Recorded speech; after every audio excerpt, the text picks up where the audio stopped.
What if what we have been taught and led to believe about the concept of sin and evil is not actually rooted in truth?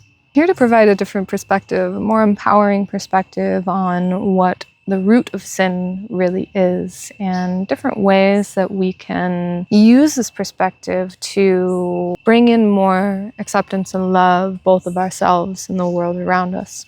My name is Natalie with the Wild Nature Channel, and my channel is all about providing empowering perspectives, practices, experiences, things that can really shift you into a space of coming back home to your own inner truth, rather than allowing the world to influence you away from what is true to your wild nature. And today I want to talk about the concept of sin. And this is actually inspired by a book that I recently read. I believe it's called A Life of Meaning. I'll put details in the notes. But in this, there was a mention of the 7 deadly sins and this perspective that goes more into what is the root of the sin.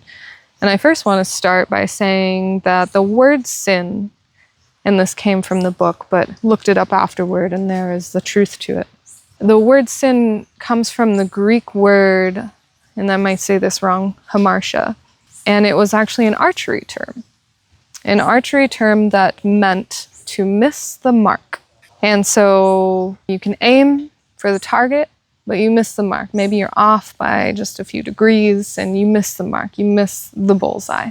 And when we think of sin, when it comes to more religious dogma or what we've been taught in school or whatever it may be, we think of it as an inherent badness, an inherent wrongness. And what that does, first off, to a person is when we get in trouble, when we are reprimanded for things that we've missed the mark on, we begin to adopt the story that I am inherently wrong.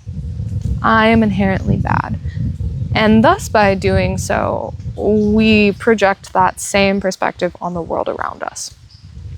So when we begin to flip the script on the concept of sin, and much like Jungian psychology and shadow work, we go into it and we welcome it back home. We seek to understand those parts of us that may have missed the mark. It allows us to have both more acceptance of ourselves, and by doing so, we have more compassion, understanding, and acceptance for the world around us. And this is empowering in many different ways, but one being is that when we have this shift in perspective, what other people do around us does not impact us as much because we have a different perspective around it. So maybe someone's still not being the nicest or whatever it may be, and we can speak to it, but it doesn't ruminate. It doesn't continue to affect us and draw us into story and emotional states that take us away from what really matters in life.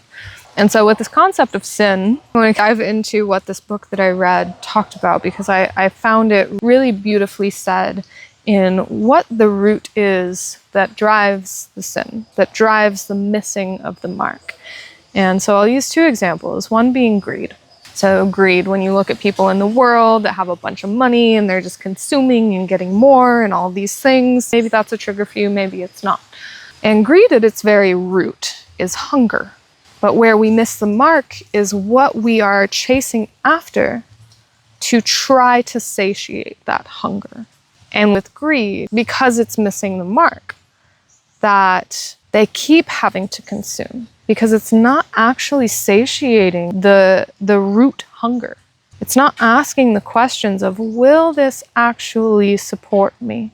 Will this actually fulfill me? But it's just a reaching and a grabbing for anything and everything to consume, to collect, to hoard, to have all of the things. In some cases, it's a hunger for safety. It's a hunger for security. And yeah, maybe some of these things will help with that, but there's misguidance in the truth of what actually creates safety and security. And then another one is wrath. And wrath is one that I feel like I connect really deeply to. I'm a very fiery individual, and rage is one of those emotions that I can really easily tap into and I've built a really beautiful relationship with. And I know it's an emotion and a sin, wrath, that is really edgy for a lot of people. So I want to dive into this one too, because there's a beauty to the message of what the root is. And so at the root of wrath, this author talked about it being constriction, feeling like you're being confined. And the pathway of that wrath emerges first from fear. So when you feel like you're put in a cage, when you feel like the world is closing in on you, when you feel like you don't have control and things are being imposed upon you, first instinct is fear. And then as that constriction builds, it's a desire to fight back. It's a desire to get big. It's a desire to destroy the thing that is constricting you as a self-defense mechanism. So it's a survival tactic, but it's just misguided in what our wrath or our rage is aimed towards. Now, for me personally, with anger, with rage, it can be a really powerful catalyzing energy. For me, that fire of rage is the same fire of passion and motivation that get me going, get me pumped and like, yes, let's go.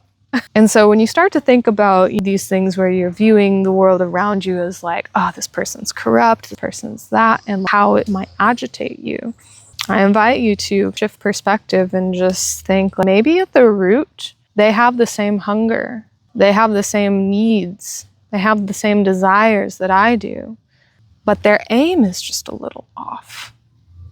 They're missing the mark. They're not following the true north of what will actually bring the most fulfillment to those underlying root needs, desires, wants. When you start to look at things in that way, I almost think of looking at people or situations like children, like infants, and this isn't to put down people, but just think about how a child moves through the world. They make mistakes. They have this pure essence, but they make mistakes. They hurt people, they say hurtful things to their parents, they make messes, whatever it might be, they break things, have temper tantrums. And when we start to view people in that way, rather than thinking, oh, you're sinful, oh, you're a bad person, you're inherently evil, whether this is people in your day-to-day life or whether you're looking at the world at large with political parties and what they're doing and everything. The empowering shift is to begin to look at yourself and the world from the space of there are no bad parts to us. And this is coming from the work of Dr. Richard Schwartz, the founder of Internal Family Systems. There are no bad parts. There are simply misassigned roles, or in the Greek terminology, the archery, there's no bad bow. There's just misguided angles. Maybe the wind took it off course. And this brings us back into a space of the loving witness, which I spoke about a few videos ago. Feel free to go back and view that video. It's a really powerful reframe. But it brings us back into the loving witness of accepting all that is. And when we're in this space of the loving witness, when we're not so stirred by the world around us, we can really start to focus on what we came here for, what our mission in this life is, instead of allowing the world around us to pull us and sway us and distract us from what really matters. So anyway, if you like this video, please give it a thumbs up.